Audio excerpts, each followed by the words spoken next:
Hello everyone and welcome back to my channel. आज की video में बात करने वाले हैं टाइप 2 हाइपर सेंसिटिविटी के बारे में। हम टाइप 1 हाइपर सेंसिटिविटी को ऑलरेडी पढ़ चुके हैं प्रीवियस वीडियो में, जिसमें हमने देखा था कि टाइप 1 हाइपर सेंसिटिविटी को जेलन कोम ने अपनी क्लासिफिकेशन में नाम दिया था anaphylactic type of hyper sensitivity.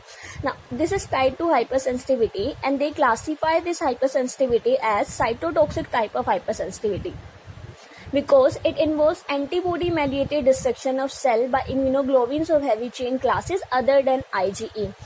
इस hypersensitivity में other than IgE जो heavy chain classes में आते हैं immunoglobulins वो है IgG और IgM। So basically this is IgG and IgM mediated type of hypersensitivity। Now the term which comes here is antibody mediated destruction। What does this mean?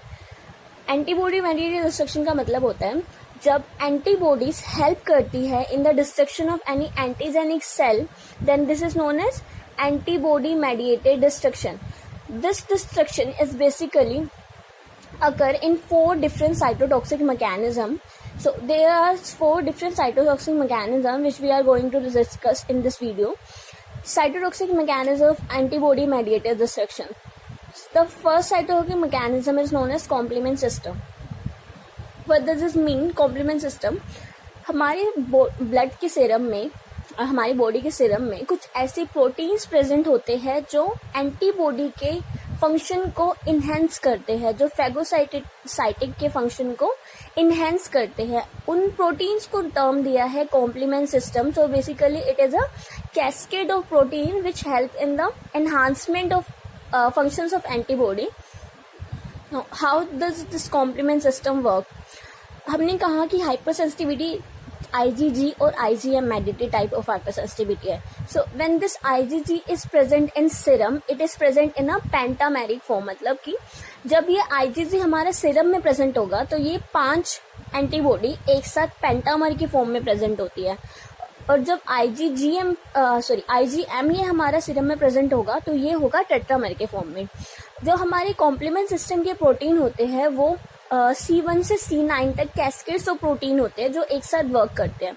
सबसे पहला जो protein होता है वो होता है C1q, और इस C1 प्रोटीन को एक्टिवेट होने के लिए, वर्क करने के लिए 2 FC सेंटर चाहिए होते हैं ना। What is this FC centre? So, अगर आपको एंटीबॉडी का स्ट्रक्चर ध्यान होगा तो एंटीबॉडीज 2 टाइप के फ्रेगमेंट से मिलकर बनी होती है। First fragment is known as Fab and the second fragment is known as FC। This FC is termed as fraction of crystallization. तो जब भी हमारा C1q प्रोटीन वर्क करेगा तो इसको 2 FC सेंटर चाहिए होंगे। तो क्योंकि जो हमारा IgM है वो पेंटामेरिक फॉर्म में प्रेजेंट है, तो it gives ample opportunity to this C1q to get activate and catalyse other proteins.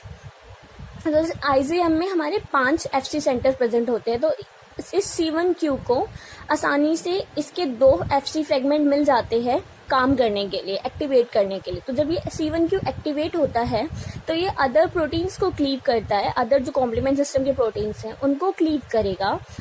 उसके बाद ये सारे प्रोटीन्स एक साथ वर्क करेंगे और जो हमारा एंटीजेनिक सेल की मेम्ब्रेन है उसके अंदर पोर क्रिएट कर देते हैं, उसके अंदर होल कर देंगे, जिसकी वजह से इस एंटीजेनिक सेल की लाइसिस हो जाती है।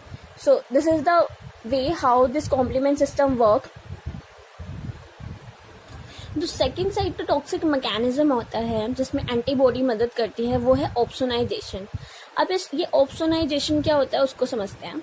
सो जस्ट सपोज कि एक फैगोसाइटिक सेल है जिसको हम मैक्रोफेज कंसीडर करते हैं। अब इस मैक्रोफेज के अंदर टेंडेंसी होती है कि किसी भी एंटीजेनिक सेल को ये फैगोसाइट कर सकता है। फैगोसाइट मतलब अपने अंदर उसको इनगल्फ कर सकता है ताकि उसको डाइजेस्ट कर सके, ठीक है। तो जस्ट सपोज ये हमारा एक एंटीजन है जो रेड कलर की डॉट से है।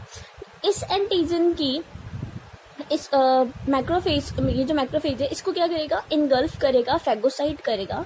तो अगर हम इसके रेट को R1 कंसीडर करें और जब ये कोई ये हमारा एंटीजन है, इस एंटीजन के साथ सीरम की जो एंटीबॉडी है वो जाके अलाइन हो जाते हैं, इसके साथ ये जो एंटीबॉडी है इसके साथ जाके बाइंड हो जाती है।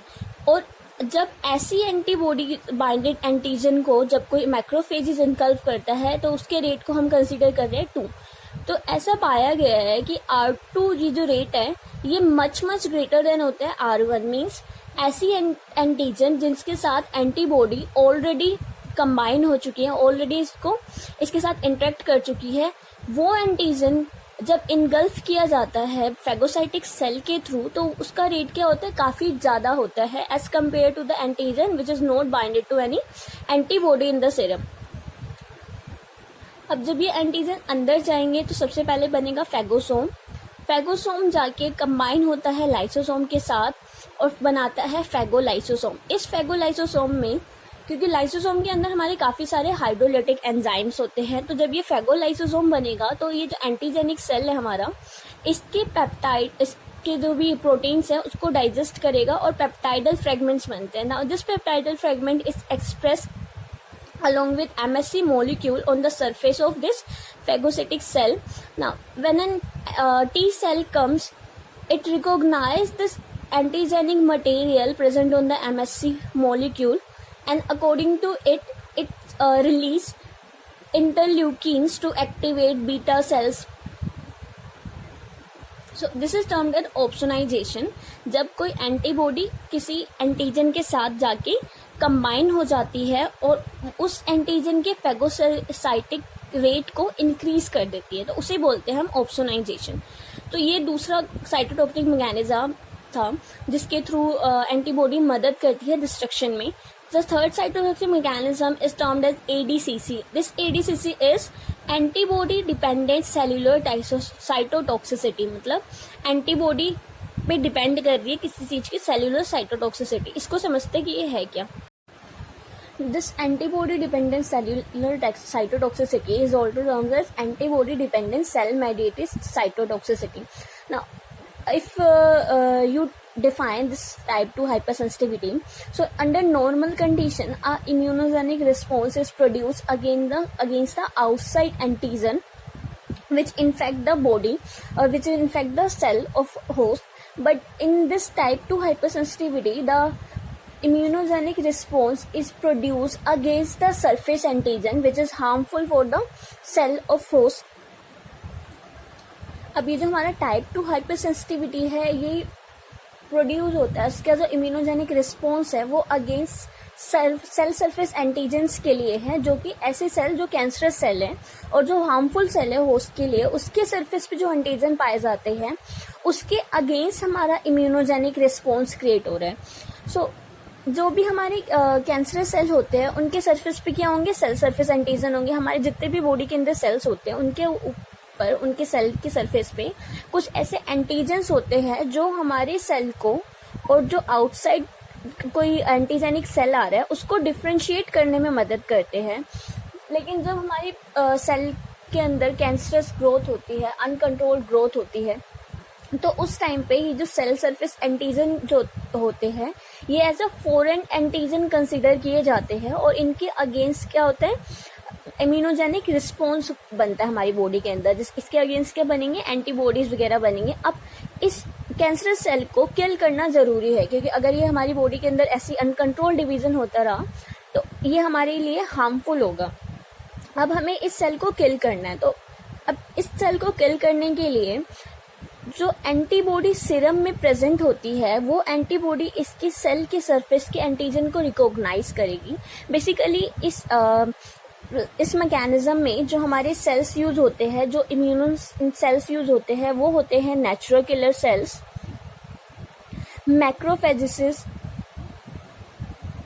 Macrophages and इयोसिनोफिल।